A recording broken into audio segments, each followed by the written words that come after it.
Hello दोस्तों, नमस्कार, जय हिंद। आप देख रहे हैं भीम सिंह यूट्यूब चैनल। आज की वीडियो में हम बात करने वाले हैं कि रेलवे एनटीपीसी भर्ती 2024 का पोस्ट प्रेफरेंस क्या रहने वाला है ग्रेजुएट लेवल का। तो आज हम इसके पोस्ट प्रेफरेंस के बारे में बात करने वाले हैं। ये डिटेल वीडियो रहने वाला है, तो वीडियो को अंत तक देखिएगा, वीडियो स्किप मत करिएगा। और अगर वीडियो अच्छा लगे तो वीडियो को दोस्तों तक शेयर कीजिएगा और चैनल को सब्सक्राइब कीजिएगा।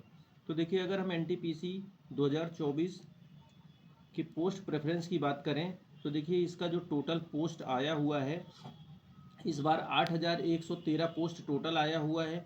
और अगर हम ये ग्रेजुएट लेवल की वैकेंसी है, आपका ये ग्रेजुएट लेवल का पोस्ट आया हुआ है 8,113 पोस्ट। अगर इसके ऑनलाइन स्टार्ट की बात करें, कब से इसका फॉर्म ऑनलाइन होना स्टार्ट हो गया, तो आपको पता है कि 14 सितंबर से इसके फॉर्म भरे जा रहे हैं।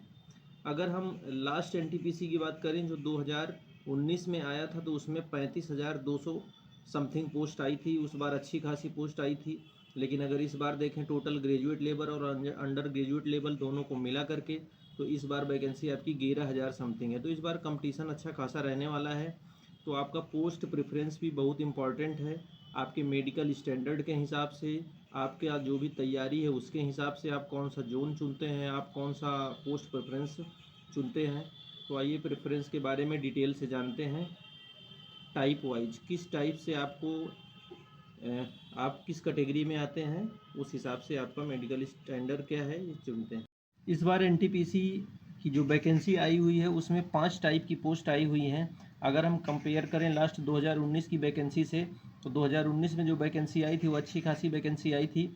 उस बार अंडर ग्रेजुएट लेवल और ग्रेजुएट लेवल दोनों को ऐड करके वैकेंसी दी गई थी, और उसमें 35,277 पोस्ट आई थी। लेकिन इस बार ग्रेजुएट लेवल और अंडर ग्रेजुएट लेवल दोनों को अलग अलग करके वैकेंसी दी गई हैं, और टोटल इस बार पोस्ट है 11,000 समथिंग।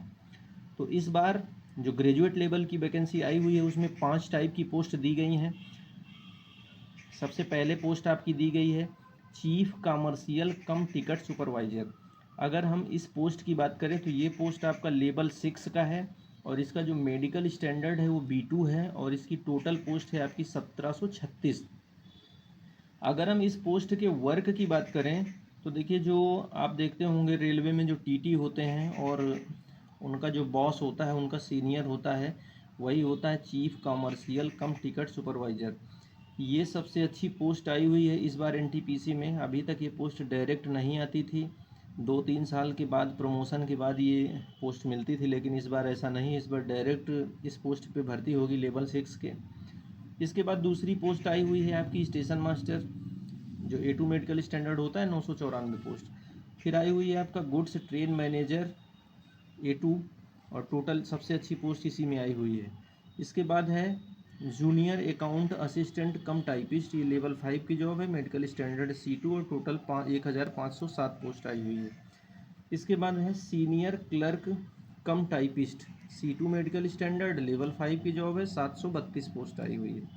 देखिए, जो पोस्ट प्रेफरेंस है वो आप किस कैटेगरी के स्टूडेंट हैं उस पर डिपेंड करता है। सबसे पहले हम ये बात करते हैं कि अगर आप आराम चाहते हैं या फिर काम करना चाहते हैं, बहुत ज़्यादा सैलरी पाना चाहते हैं, तो देखिए, अगर आप आराम की जॉब चाहते हैं, अपने परिवार के साथ ज़्यादा से ज़्यादा समय देना चाहते हैं, ऐसी कोई जॉब मिल जाए रेलवे में, तो उसका पोस्ट प्रेफरेंस सबसे पहले हम बताते हैं। तो देखिए, सबसे अच्छा पोस्ट आपका रहेगा चीफ कमर्शियल कम टिकट क्लर्क। इसमें क्या होगा, आपका दिन दिन की ड्यूटी होगी, और रात में बहुत कम ड्यूटी लगती है, कभी 10 महीने में 1-2 दिन ऐसा होता है। तो आप दिन दिन की ड्यूटी आप करेंगे ऑफिस टाइम, इसके बाद अपने घर परिवार के साथ टाइम दे पाएंगे। तो ये पोस्ट आपकी सबसे अच्छी रहेगी अगर आपको आराम वाली नौकरी करनी है। इसके बाद अगर दूसरे प्रेफरेंस की बात करें तो दूसरा प्रेफरेंस आपका हो जाएगा जूनियर अकाउंट असिस्टेंट कम टाइपिस्ट। इसमें क्या होगा कि लेवल 5 की जॉब है। ये आपका जो हेडक्वार्टर होता है, जो DRM ऑफिस होती है, वहाँ पर ये बिल्कुल ऑफिशियल जॉब है, टाइपिंग वाली पोस्ट है। यहाँ पर भी आपका ऑफिस टाइम जॉब होती है, हफ्ते में शनिवार और संडे को छुट्टी होती है, 5 दिन काम रहता है और 2 दिन आराम रहता है।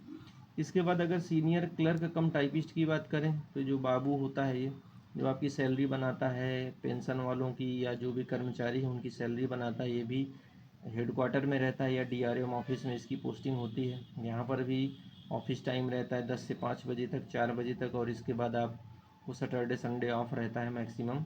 तो इस तरीके से आपका पोस्ट प्रेफरेंस रहने वाला है। एक नंबर में ये हो जाएगा, दूसरे नंबर में जूनियर अकाउंट असिस्टेंट कम टाइपिस्ट हो जाएगा, और सीनियर क्लर्क कम टाइपिस्ट तीसरे नंबर पे हो जाएगा। इसके बाद आप स्टेशन मास्टर भर सकते हैं, क्योंकि जैसे ही आप एनटीपीसी का नाम सुनते हैं कि एनटीपीसी की वैकेंसी आती है, तो वैसे ही आपको लगता है कि अरे अब मुझे तो स्टेशन मास्टर बनना है, तो आप स्टेशन मास्टर चौथे नंबर पर रख सकते हैं, और गुड्स ट्रेन मैनेजर आप 5वें नंबर पर रख सकते हैं। लेकिन अगर आपको पैसा बहुत ज़्यादा चाहिए और आपको वर्किंग आवर्स से कोई मतलब नहीं है कि काम हमको कुछ जितना चाहे जितना पड़ जाए, लेकिन हमको पैसा ज़्यादा चाहिए, पहले महीने से 80,000 90,000 रुपये सैलरी चाहिए, तो उसके लिए आपका जो पोस्ट प्रेफरेंस है वो पोस्ट प्रेफरेंस आपका अलग हो जाएगा। सबसे पहले आपको गुड्स ट्रेन मैनेजर करना होगा, इसके बाद आप स्टेशन मास्टर कर दीजिए, या फिर चीफ कमर्शियल कम टिकट सुपरवाइज़र कर दीजिए, फिर आप सीनियर क्लर्क कम या जूनियर ऐसा कुछ कर सकते हैं। सबसे नंबर 1 पर आपको पोस्ट रखनी होगी कौन सी? Goods train manager. लेकिन ये दोनों टाइप का पोस्ट प्रेफरेंस है, ये मेडिकल स्टैंडर्ड पर भी डिपेंड करता है कि आपका मेडिकल स्टैंडर्ड कैसा है। देखिए, अगर आपका मेडिकल स्टैंडर्ड, रेलवे में मेडिकल स्टैंडर्ड होते हैं A1 A2 B1 B2 C1 C2। A1 सबसे अच्छा मेडिकल स्टैंडर्ड होता है, जिसमें 6/6 आँखें होती हैं। 6/6 का मतलब है कि 6 मीटर की दूरी से 6 mm का अक्षर पढ़ना होता है। इसके बाद आपका A2, तो अगर आपकी 6/9 आँखें हैं तो आप A2 वाला बिल्कुल पास कर जाएंगे मेडिकल। लेकिन अगर आपकी आँख 6/12 है तो फिर आप A2 मेडिकल स्टैंडर्ड वाली पोस्ट को पहले नहीं फिल करेंगे। 6/12 है तो B2 आपका 6/12 में आता है, C2 आता है, C2 आता है। तो जैसे ही आपका पोस्ट प्रेफरेंस चेंज हो जाएगा, अगर आपके मेडिकल स्टैंडर्ड में कोई प्रॉब्लम है, और वैसे तो रेलवे का फॉर्म भरने से पहले हमको मेडिकल की जांच अपने अच्छे से अच्छे डॉक्टर से आँखों की जांच करवा लेनी चाहिए, और उसी हिसाब से फॉर्म फिल करना चाहिए।